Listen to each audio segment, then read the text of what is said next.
Let's see what is interlocking. So it is a feature that makes the two input and output mechanism or function mutually dependent.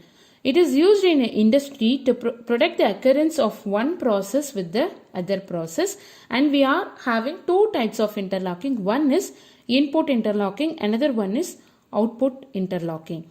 So when we are making two inputs or two outputs mutually dependent, or it may be a function also, right? So if you are making a concept like that, and that is called as interlocking.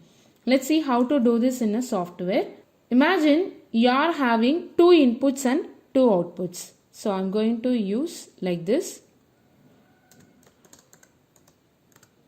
And I'm going to name this as sensor 2. And the first input is sensor 1. So when the sensor 1 is on, it should make our motor to turn on. This may be the motor 1. And the second output is motor 2, which will be turning on if sensor 2 on.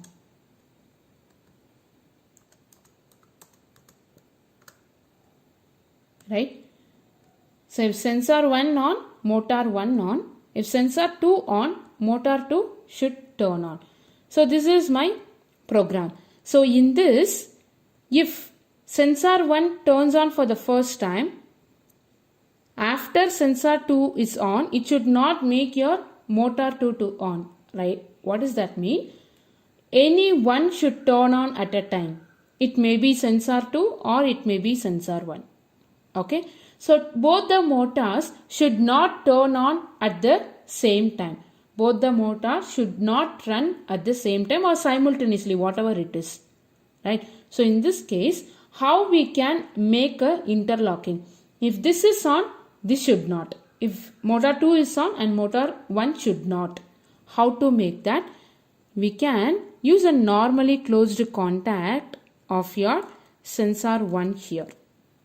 And same, you can use a normally closed contact in the first rung with the sensor 2.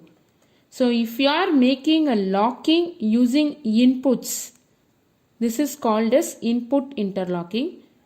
Check for error. Go for download and check. Imagine you are going to turn on the sensor 1. So your motor 1 is running. Correct. So that is making a open contact in your second rung. Correct. So if you turn on your sensor 2, sensor 1 is already on. So it will make your motor 2 to go remains off only. It will not make your motor to go on.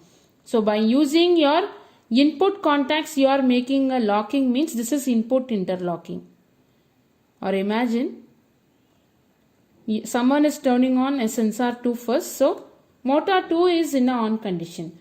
So if you see a sensor 2 here, normally closed contact will get open. So the line is already got broke. Right? So this is input interlocking. The same concept, you are using a output address. That means motor 2 in the first rung and motor 1 in a second rung, like this. By using output address, you are doing the interlocking. This is called as output interlocking.